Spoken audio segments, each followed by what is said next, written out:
Hello, friends. Welcome to the Angels and Awakening podcast. My name's Julie Jancis, and I'm your host. Today, we have on Dr. Kathryn Perkel. She is so phenomenal. I just love working with her. She is a counselor and just really knows so much about working with the inner child. The inner child is what we are talking about today. And after that, we dive into some deeper spiritual topics. Friends, we are going to have Dr. Kathryn on more regularly. So if you would like to work with her, if you have specific examples of different things that are going on in your life that you would like her to answer, please email me those stories of what you have going on in your life and what questions you have. We will read those on the podcast, and then she will answer those questions. Before we dive into the podcast, please be an angel and share this podcast with your friends, your family, who you think it would help and benefit.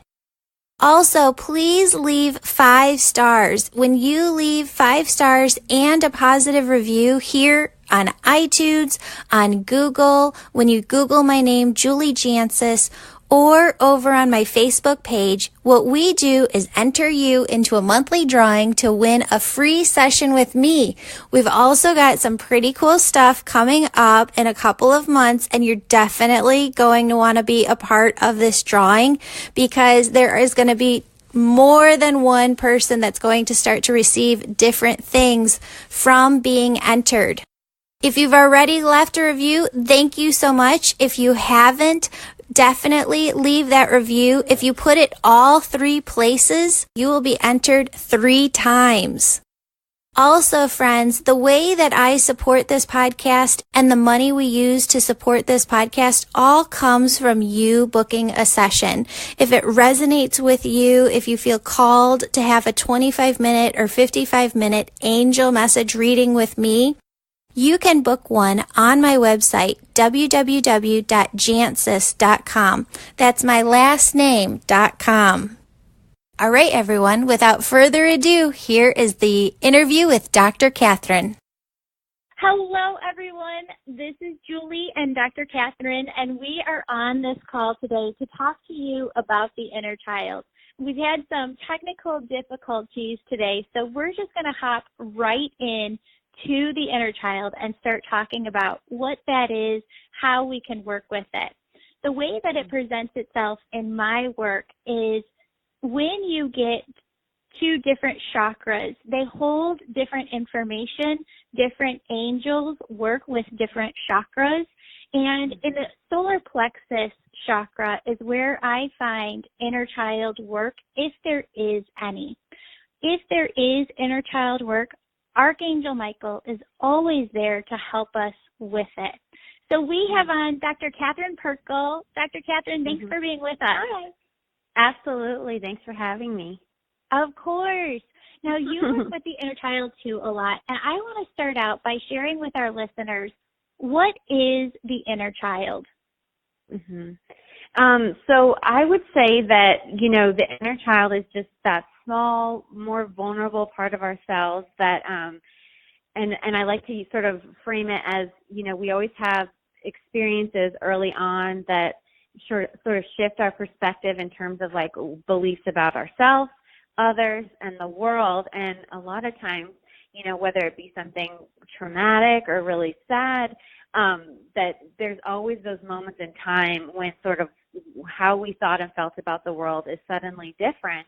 And so then I think it kind of becomes our job to go back to those places where, the child lost that sense of safety and security in the world and sort of help to soothe that child to bring back that feeling of safety and security. And then also, especially like if parents or peers sort of failed us in certain ways when we were little, you can provide that loving adult to help make that child feel safer, which it sounds like kind of with, Archangel Michael, that you're kind of working alongside him, together to make that inner child feel like safe and secure. Yes, 100%. And the way that I see this happening too is often spirit will work with the person in front of me to say you have to be your own mom. You have to be your own dad. You have to be your own best friend. You have to give yourself what you need. Do you find that too?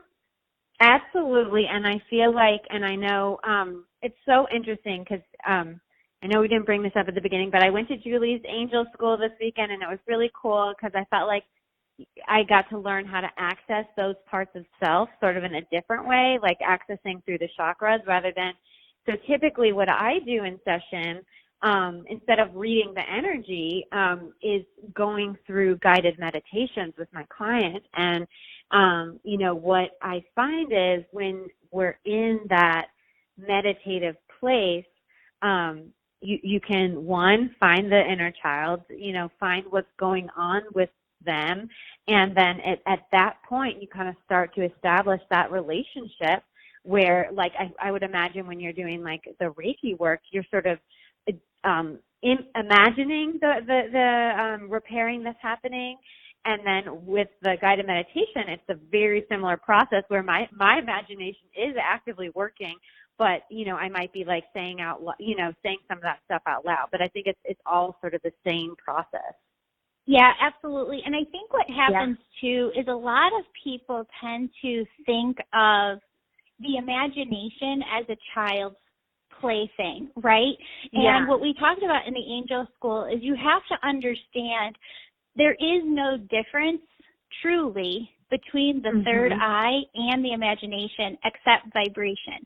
Maybe you're in a higher vibration when you're opening your third eye and you're getting into that.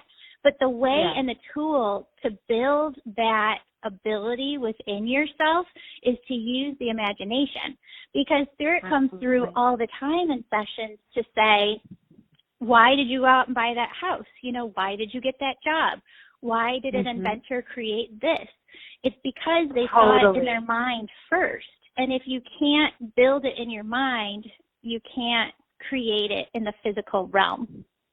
100%. And I think, like, when you talk about that idea of divine and literal divine inspiration, that's exactly what you're tapping into. It's like something that is coming through you but is not of you. And I think I told you this the last time, but what drew me so much into doing your angel school was exactly that. Like, what was happening was I was going into that meditative space with my clients, and that's exactly what I felt. I didn't feel like I was sort of thinking up the right thing to say to them. I literally felt like you teach everybody to make that connection to source, and then those words are just coming through you, not like of you.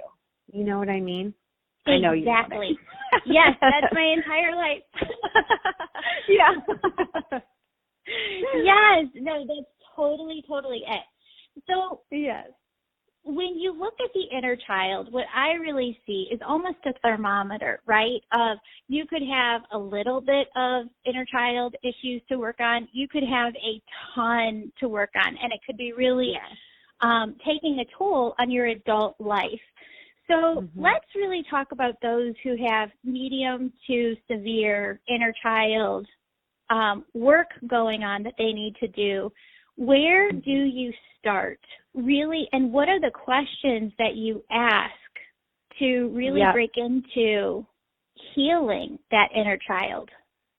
So I would say that, obviously when I go through the intake process, I use like an intake form that goes into sort of issues that they want to talk about, whether it be like present life circumstance, but then there's always an area where you talk about like traumatic life experiences. And so once I get a sense of sort of, okay, what's going on right now, and then what are some of those things that happened before that might have contributed to like how they're behaving in their relationships or in their life otherwise, that's when you can really start to dig deeper and kind of ask like perfect example, and maybe this feels like it's coming from Spirit because it just popped in my mind, but even like going back to the podcast where like for you on that was it a Ferris wheel when you saw your dad?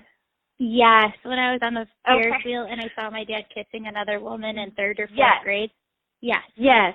I'm sure that is a moment in your life where your sense of sort of right and wrong, your safety in the world, your beliefs about your dad. I mean, and there might have been things before that had shifted that, but that was such a strong moment in your life that I'm sure there's some sort of, and that would be for anybody, but sort of fears, ideas about self, relationships that get formed at a moment like that. 100%. Actually, that is the moment where I realized that my parents weren't perfect, that adults weren't perfect. See, that's so big. Yeah. And then if they're not perfect, then, they're not perfectly able to protect you or keep you safe or, or have all the answers, like all those things. And so, and I have those moments too. I think I mentioned before, like, being bullied a little bit when I was younger because I was super tall and very awkward. And so having those moments where if somebody said something, like I was called like Casper and the Jolly Green Giant. So like, but then you internalize like, and I know you picked up when you were doing my reading about like, I have a ton of stuff in my solar plexus, and a lot of that relates to, and I know all these things about myself. And I think that's why it's so powerful for me to do them for other people. But like, I think my defense was, okay, if I can't keep people from being mean to me, I'm going to figure out how to perfect my outer self as much as I can so nobody can, tease me or put me down. And so it's like that's work that I have to do, or there's a lot of work for me to do around that kind of stuff. So, totally. It's like we all have everybody. I mean, I would imagine there's some, and like you said, maybe sometimes it's low, medium, or high, but everybody has that stuff. Yeah. You know what I find interesting too? I've got a lot of friends who are healers, and I believe that you could be a healer in any different profession, right? I mean, you could be the president of HR, you could be working in a hospital, you could be a therapist or an energy healer. They're all healers.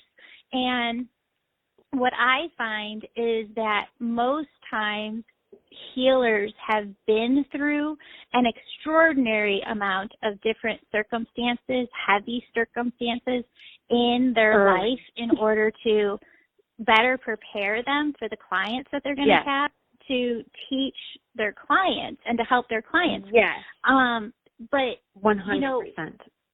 But you could look at it the other way and just say most healers have a lot of baggage, We do, but I agree. I always say, like, if I, like the major markers, within my life of like just being a very awkward child that was like teased a lot, or like I had really bad postpartum depression, and then that led to stress on my marriage. And it's like, so there's all these moments in time that like, if I didn't feel, ugly, unworthy, deal with depression and anxiety. I was a very depressed teenager. I think you talked about suicide in one episode. I was, very much on the verge of that in my later middle school years, and, and then depression and postpartum. Like, I know if I didn't have those things, there's no way that I could, really connect with people. I mean, I think we all experience pain, but to really get into someone's skin and to know what it feels like to feel those things. And I know you understand that too.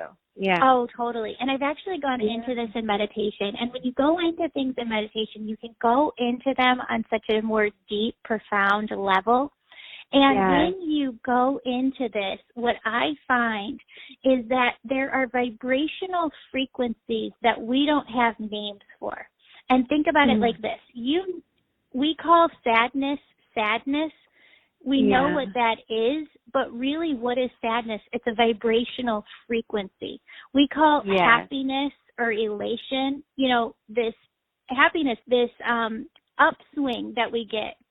It's really just a vibration within our body. What is postpartum? Postpartum is a different vibration. Grief is a different vibration. The shock of your parents' divorce is a different vibration. So I think you could look at it and say there are so many different vibrational frequencies out there that we don't name. And what healers do is when we get into somebody's energy, because we have that vibrational frequency within ourselves, because we've experienced it, you automatically, ting, like it's just there. You know what it is. And so to me, what I'm hearing there, it's almost like that's just another word for, and we talk about being empath. That's what it is. It's like literally being able to live in somebody else's skin for a little while. Absolutely. Yep. Yes. So with the inner child, the work that tends to come through, and I want to talk about this in different steps because I want people at home, if they don't have the money to go see someone, to be able to do some work with themselves at home. Yep. We can get clear with ourselves by going into meditation, going back to our childhood and seeing, really feeling where the vibrations of sadness come from. So if you can get to a place where you were sad in the past, and right now Spirit's talking to me and they say we can even do this for our 20s, our 30s, no matter what age. To heal our past, all we have to do is get into that high vibration through meditation. Doesn't have to be long, can be very quick. Yeah. Once you're set in that, go back to that point where you're sad.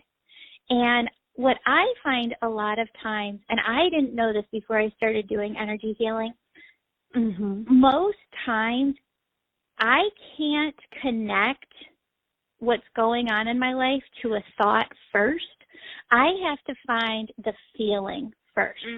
So I can be going through my day and I'll be like, no, something's off. I am feeling sad, or I feel like I miss my dad, or I feel like I am not spending enough time with Al. And the feeling comes first, a feeling of sadness, a feeling of loneliness, a feeling of just wanting to spend more time with somebody. It's a longing like within your heart. And once I can feel something's off, I can identify what the feeling is. And then from there, I ask, what thought is going on in my head? Why am I feeling this way? What thought is it associated with? And that's how I get to, I'm feeling sad. What am I feeling sad about? I'm missing my dad. And I'm feeling lonely. What is that feeling about? I haven't spent enough time with Blake. And you can do the same with the inner child of going back to that feeling when we were younger and saying, what did I not have? What was I thinking? What was I believing at the time? And then if we can see it more from the bigger picture, we can kind of bring some healing and maybe some closure there. Does that make sense? Absolutely. Yeah, and I wanted to add here too, and I think I told you about this earlier, but like I do think this is where the energy work can be so important, because I do think sometimes there's not so I've done a ton of like dialoguing with my inner child, but it's funny, I was working with a therapist not that long ago, and she was like, I feel like, intellectually we understand her, but have you just like sobbed for her? Have you just really like cried for all the ways that she felt like, sad, abandoned, whatever? And I said, honestly, I was like, I know where she is and I know the things that hurt her, but I can't for some reason always access those feelings. And when I did the Reiki session earlier this week, a part of me that was not verbal at all, but very much there, was released from just focusing on the energy. So I think that's where you can see, how important it is to go into a place that is in no way attached to cognition. Yes. You know what? Archangel Michael has me work a lot of times with my clients in a very similar way, where he'll show me it's really two separate energies, right? The energy of your inner child, the energy of your past being, and the energy of who you are today. And so when I'm seeing this happen, it's almost as if Archangel takes the client, me, the inner child, to a different place. And you can see the inner child just so upset, right? Whether they're Mm-hmm. sobbing, shaking, crying, just kind of so confused and disoriented. And what Michael has the client do, the current client, is go over to that child, kneel down by that child, kiss that child, wipe away that child's tears, wrap them in a huge warm blanket, sit them on their lap, and say, I love you. I am here for you. As long as it takes you to work through this, we are going to take that time for you. And develop really trust with that inner child first and comfort and be there for them.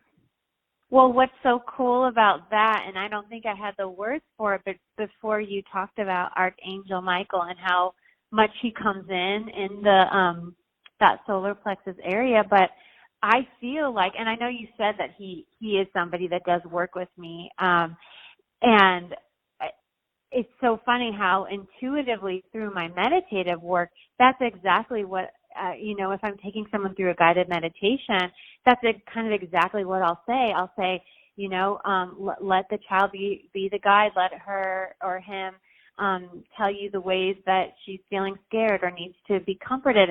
But I'll always add, and sometimes, your inner child doesn't really want to say much, and then maybe it feels good to just have him or her lay their head on your lap and run your fingers through their hair and just make them feel, safe and secure. And so I have to believe that, you talk about Archangel being there with us, that a lot of that language could maybe even be coming from, something higher than myself in those moments, Oh, absolutely. I completely believe that.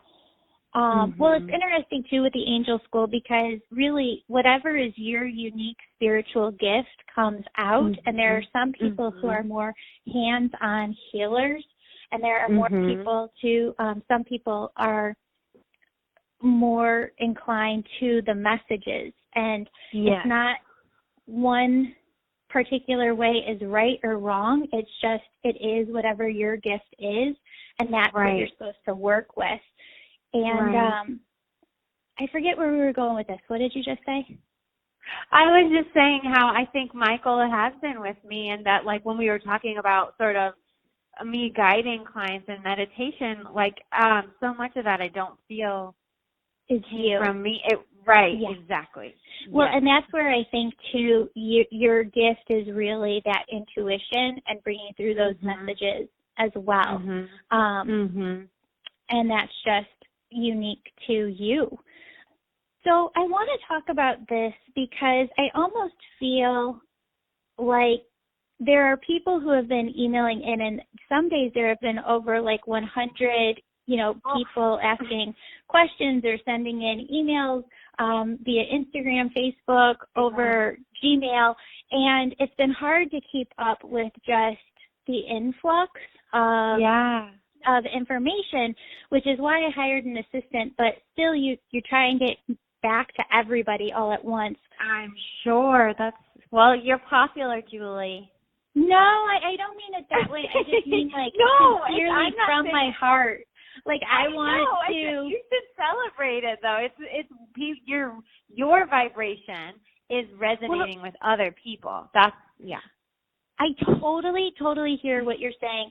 I have gone into this in meditation, and I don't want to take any of the credit because it's truly not me, right? It's God, it's spirit, and it's all that is just coming through me and me just being the tool. And I've gone into meditation like on people who have allowed their ego to come into the way at some point in their career.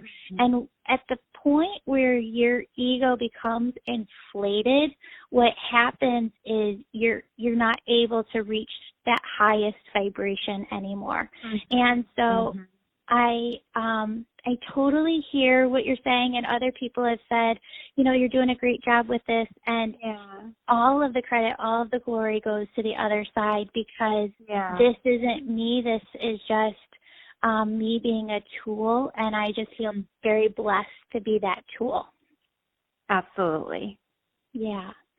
But I think we can still celebrate that, like, you're a kind soul and you're doing good work here on Earth. Oh, thank you. Well, the point that I was trying to make, though, is there have been a lot of people emailing in about different circumstances that they're in right now in their life. So there are people who are going through stage 3, stage 4 cancer diagnoses. There are people who are talking about miscarriages and loss of a child. There are so many people who are in the world right now, our neighbors, going through things where it is tremendously painful. It is uprooting their safety and security. Is there a way to work with the inner child in the present moment? Does the inner child flare up when we go through something in adulthood? Absolutely, yes. Because, I think it's funny, like in my therapy practice, I've kind of framed myself as somebody who likes to help people through transitions, because I think, like, all those major life transitions from, like, single to married, not having children to having children, getting one job, going to another job, retiring, buying a house, selling a house, whatever it is, all those things completely, as you said, shatter sort of your sense of safety, however you had adapted to being in the world, and you have to shift. And any time that there is a shift like that happening, that's going to kick up. It's another invitation from, your soul, shadow part, whatever you want to call it, to heal those parts of yourself that are still left needing to be healed. When that happens, what is the work that we're supposed to do in processing it as we go through it? Because what Spirit shows me is that we want it to be an event, right? We want it to be done and over with. We get through it. Right. It's gone. No. It doesn't happen that way, though. I mean, it's waves. And when we go through something bigger, we're exiting the minor ups and downs in our life and going into this very high up and down frequency, these high up and down vibrations, and it just feels so raw. So what do you do there? What do you do in your day-to-day? Well, I think that's where it's really, the more that I think, like, why meditation is such an important process of any, like, self-healing work is because the more that you can create that, I love that idea of just there being, so I say that we sort of, our seat of the soul is like that quiet witnessing part of ourselves, right? We've got the egoic fear-based mind that's going to chatter at you, and anytime that it's feeling threatened or afraid, it's going to flare up with either ways to protect yourself or defend yourself or separate yourself from others. But when we meditate, we get into that really nice, quiet, what I think of really is the seat of our soul, witnessing part that does not have, it is not that narrator that's always going. And so when you're able to be that witness rather than fused with that fear-based mind, that's where in that space you can recognize when that fear-based part of you is coming up and saying, and instead of trying to run to Facebook or watch something on TV or get something from the fridge or get a glass of wine, it's an invitation to turn inward and sort of, okay, like I'll use the baby example, like, you're feeding your baby at 3 a.m. and you're feeling really sad, and it's like, okay, what is that about? Well, I'm sad that, I've lost, my sense of freedom or something. And, what does that freedom mean to you? Well, I used to be able to make choices about what I did day to day, and I had control over my sleep, and now I have this baby that's not letting me have control. Well, what does control mean to you? So you can see how you can kind of weave down this path and find those places of our vulnerability and then really just try and soothe it at the source. Yeah. Mhm. And that's it. And I think, and what I like to say is, I don't think we ever, quote unquote, like, there's still times when parts of my inner child get activated. The difference is, instead of being fused with the ego, And I'm not perfect. And sometimes I'll have terrible, terrible days. And then the next day I'll have to go back and work it out. But yeah, when you're able to separate out and do the work there, that's the best we can do in our life. That's it. That's it. Yeah. Because the other big thing, and this is something that I could do a whole episode on in and of itself, but what Spirit really shows me and they want people to know is that we have to set it up where in our life here, at every single point in our life, we have to have our own spirit team. And that ebbs and flows. Sometimes I've got a chiropractor on my team. I've always got my energy healer friends. I've got my counselor, my marriage therapist.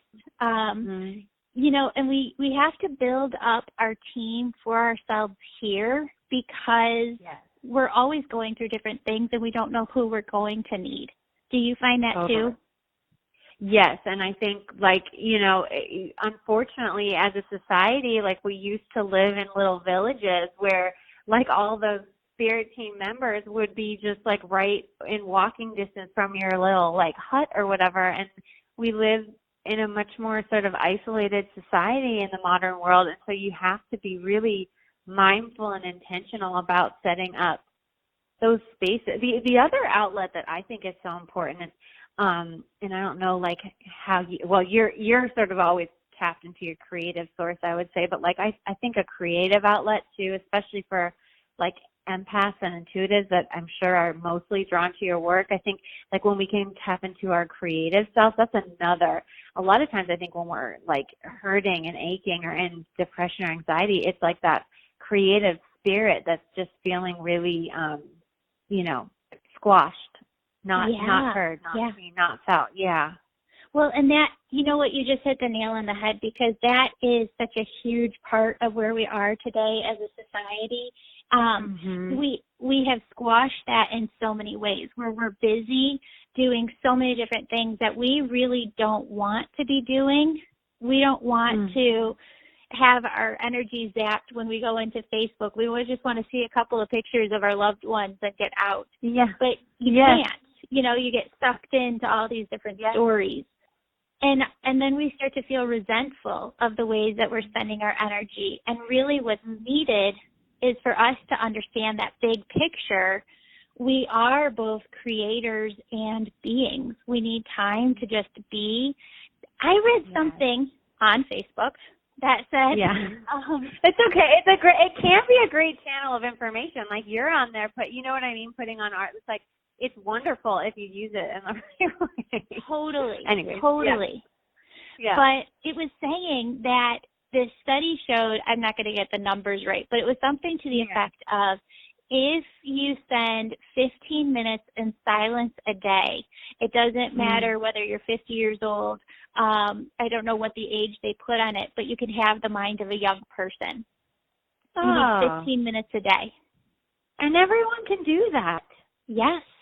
But the flip side of that is, in addition to our beingness, we are creators. And a lot of times we feel stuck. We really aren't stuck, but we don't allow ourselves to see the other options that are open to us where we can create in our own lives.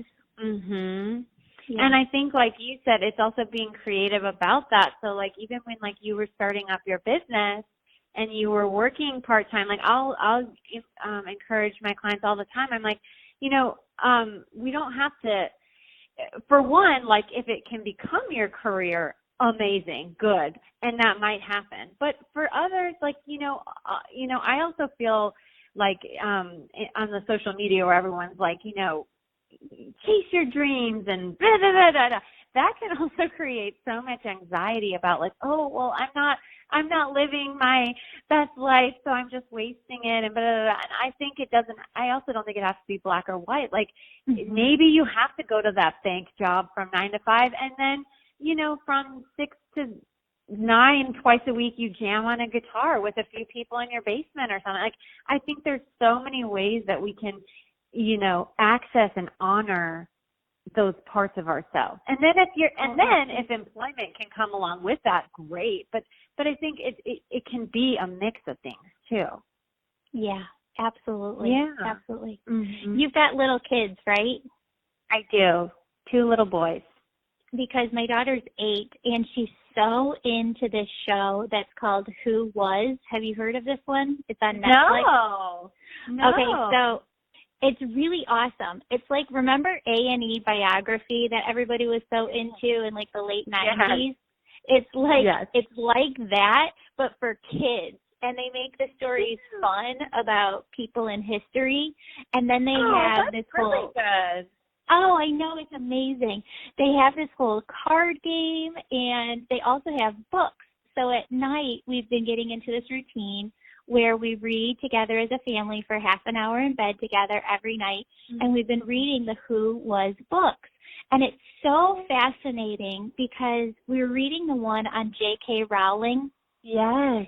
And it doesn't fail. In all of them, they go through the self-doubt. They go through where people will say, I wasn't doing this to make money. I wasn't doing this to become famous. Yeah.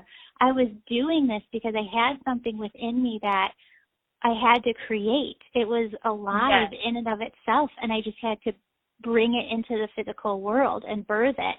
And it doesn't have to be your whole career, like you said. Mm-hmm. It can just be something that is incorporated into your life, even as a hobby. Total, like, for instance, I kind of have a performer in me too, and like when I was little, I loved to dance, and I did a little bit of theater, but dance was always like I just love that creative expression. Music like touches my soul at like such a deep level, and like, you know, a couple years ago, I was finally like, you know, I don't have to be a professional dancer, but like I can go to a jazz or a modern class and just feel alive, and like I'm accessing this part of myself that matters so much to me. And it's just for me, and it's not for my kids. It's not for my husband. It's not for my clients at work, you know, and I think that it's so beneficial to do those things. Yeah.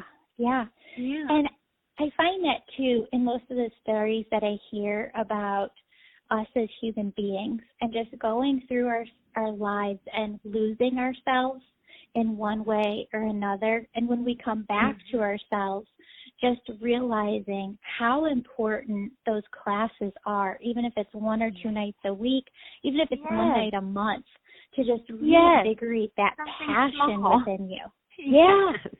Yes. And every time never fails, I come home and my husband's always like, you look like, it's almost like you can read it in their soul. Like, you look so happy and lifted. Like, I don't think I've ever seen you in such a good mood.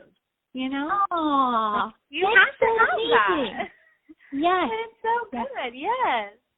Oh. And he gets it through golf, and I don't want to go out there and sweat with a big golf hat on, but like, like we can all have our own things, you know? Totally. Yeah. So going back to the inner child, is there anything about the inner child that we didn't touch on that you want our listeners to know? Just, I think it's like you say with everything, it doesn't have to be very complicated. I think we all intuitively know the places that hurt the most. And the more that we can just be familiar with that, and put a name on it, like, you know, like you were saying earlier, like, I feel sad today, I feel lonely today. And then making time, you know, I like to connect with the child at that point, but then also, and I feel like we could probably do another podcast on this too, then you can even take it to like the universal suffering of, you know, you talked about miscarriage or stage 3 or stage 4 cancer. I think that's a really beautiful place, one, to like help the child feel safe, but then also you can go into meditation and put your hand on your heart and say, I am connecting to every other person on this planet that just got a stage 3 diagnosis today, and I'm breathing in their pain and suffering, and I'm breathing out, that's that Tonglen. It's a Buddhist practice of Tonglen. And then I'm breathing out peace and surrendering to what is. And so, you know, then you're also remembering that you're not alone. Like, we're all in this together. I absolutely love that. And that's what I was trying to do in the summer when we were doing the live prayer all together. Yes. Was really connecting into that oneness Yeah. And I just didn't really have the time there, but maybe we could do that some weeks here on the podcast of just tapping into that oneness. I didn't know that that's a Buddhist practice. It is. I mean, but again, it's funny how like your intuitive self just brings that forward because you know that it's what's needed. But that was when I was kind of going through, I call it sort of my dark night of the soul journey when I was really, really depressed. And I started, reading like Eckhart and Pema Chodron. And I remember reading that practice and being like, God, that is just really beautiful and so cathartic. Like to just remind yourself of that we're not alone and we're all just struggling. And so let's be nice to each other. Let's be kind and not feel so alone. Yeah. Do you ever have those days too? Because we're very blessed people, right? We live in, nice middle class areas in the United States, and I have these conversations where I feel like I'm looking outside at myself, looking back in sometimes just in the neighborhood or, wherever. And it's like first world problems, right? Sometimes totally. Like, it doesn't even matter if something big isn't happening. There's always something that we could be feeling that's a lower vibration.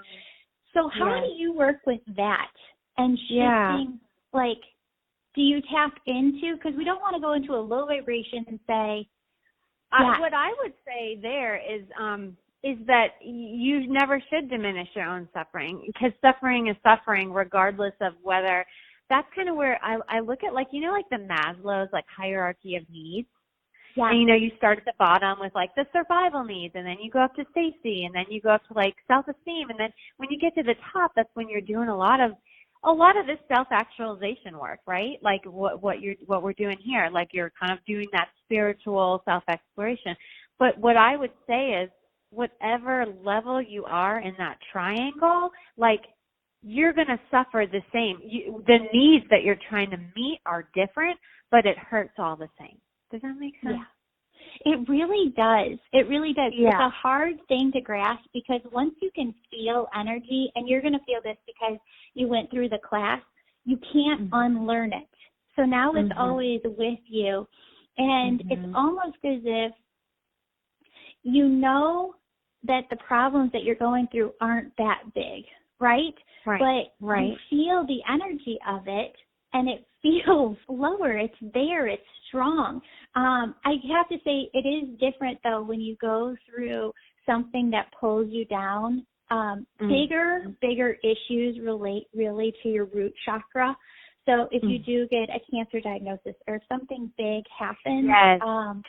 That's very true. Yes. You get sucked down right into the root chakra because the ultimate safety and security, all your belief systems can come into a point where they're completely questioned all at once. And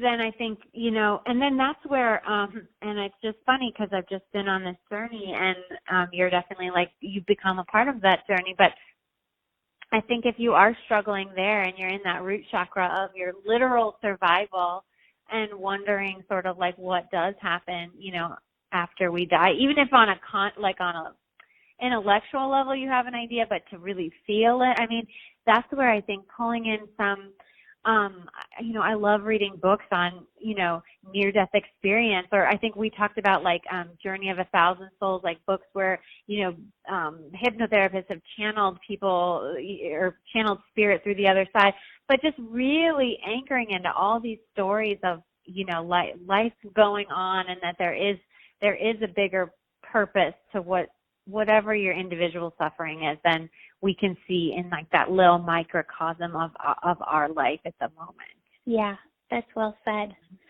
Oh, Dr. Kathryn, I always love having you on the show. I love being on the show. I love having these conversations with you because I know I don't have to explain anything. You're just right there. I know. We just get each other. Yeah, totally. I know. Well, when we talked about the soul dividing and that you could be living multiple lives at the same, I'm maybe Julie and I just kind of split when we went to the heaven. We're living in different parts of the country, but we are definitely on the same wavelength for sure. Oh, yeah. Well, that one I'm going to have to explain further because I haven't explained that yet on the podcast. That's okay. Yeah. For another day. For another day, totally. Absolutely, yeah. Oh, that's awesome. Well, thank you so much for being on the show. I really appreciate your time. Absolutely. I appreciate yours, and I love having these chats, so hopefully we can keep having them together. Oh, yeah, absolutely. Friends, I don't ask you to support this podcast with a membership program or with Patreon. What I ask is that if this podcast resonates with you, if having an angel reading is something that you feel called to do, go online and book an appointment with me. I offer 25 and 55-minute angel message readings. I also offer Reiki energy healing sessions. If that is something that you feel called to do with me, that's actually how I keep this podcast going, is you booking those sessions. So thank you so much for continuing to do that. You can book your reading or your energy healing session on my website, www.jancis.com. That's my last name.com.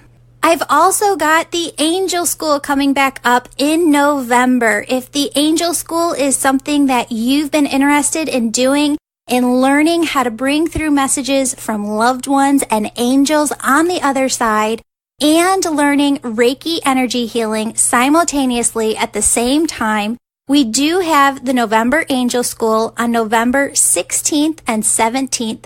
That's a Saturday and Sunday. It'll be held at the Hilton Doubletree Hotel in Lisle, Illinois. That's right on the border of Lisle and Naperville, Illinois. And thank you so much for your support of the Angel School. It has gotten such a great response from you that we're actually looking at adding an in-person date in January. There are some people who live very far away in New Zealand, Australia, who would like to take the class remotely because it's just easier for them than flying in. There are other people who really don't mind and they want to fly in. It really is just dependent on the individual, and I respect whatever method you want to take. But in January, we definitely have an online version of the Angel School, and we're thinking about adding an in-person class as well. So if you want to take part in one of those, please let me know so that I can get you registered and on the list to save your spot. Friends, if you could be an angel, please write a 5-star review or just click 5 stars on this podcast. Subscribe to this podcast. But when you do review us, you leave a positive 5-star review, we enter you into a monthly drawing to win a free session with me. We're also going to be giving away 15 more free sessions in November, and we're planning a couple more cool things, but I can't tell you about it yet. It's top secret. It's all offered to those who are in the drawing. So you get entered into the drawing for every time you write a review. You can write one on iTunes, on Google. When you look up my name, Julie Jancis, you can also write one on our Facebook page. You can also be an angel by sharing this podcast with your friends and family. Just spreading the word helps so much. Friends, if you want a daily angel message, make sure that you're following us over on Instagram, Facebook, or our Facebook group. You can find us over there by typing in @Angel Podcast. That's the @ Angel Podcast. The group name is Angels and Awakening Podcast Tribe. Over on the group, we post a weekly Facebook video. That is something that is not here on the podcast. It's different content. It's kind of more what's happening in my life as it relates to spirituality and the podcast. Friends, last but not least, if you have an angel story that you'd like to share, we would love to hear it. We are looking for your angel stories for you to either come on the podcast and share your story yourself, or for you to write us your story. If you don't want to read it, we would be happy to read it for you right here on the show. My friends, thank you so much for being here today. I want you to take a moment to just open up your heart. I want you to feel that energy surrounding your heart chakra. I want you to feel it opening and getting lighter. You could even see it as French doors opening within your heart and you allowing love, peace, bliss, ease, grace, all to flow in to your being. I want you to know, my friends, that every single one of you has angels, guides, and loved ones on the other side who are cheering for you, who are rooting for you, who want nothing more than for you to be loved, for you to succeed, and for you to see your dreams come true here on earth. Are you talking to them? Are you spending time with them? Are you making time within your life to be still, to be quiet, and to listen to what your angels, guides, and loved ones are telling you? They're talking to you all the time. They just talk to us differently. It might not sound like their voice. It sounds like your own internal dialogue. It is your intuition. Your intuition is the tool that they use to communicate with you. So take some time to be silent, to be still, and to listen to the messages that they're trying to bring through to you right now. It's never negative. It's always positive. That's how you know it's them. And don't forget to ask them for help. The more that we ask our spirit team for help, the more that they can do for us. So get up in the morning and ask them to help you throughout your day. You can say that little prayer while you're getting ready for work, while you're getting ready for school. You just incorporate it into your daily routine. My friends, that is how you open up your heart to all of the unexpected blessings that your team is trying to bring into your life right now. Watch out for the signs because they're also bringing you those. Friends, I love you so much. They love you so much. Thank you for sharing your time with me today. I feel so blessed to have you in my life. And I feel so blessed to be a tool that God can work through. Because believe me, friends, none of this is me. It is all spirit. I love you so much. They love you. Have a beautiful, wonderful, fantastic, incredible week. Make it a great week. Until next time, sending you peace, bliss, and many, many blessings.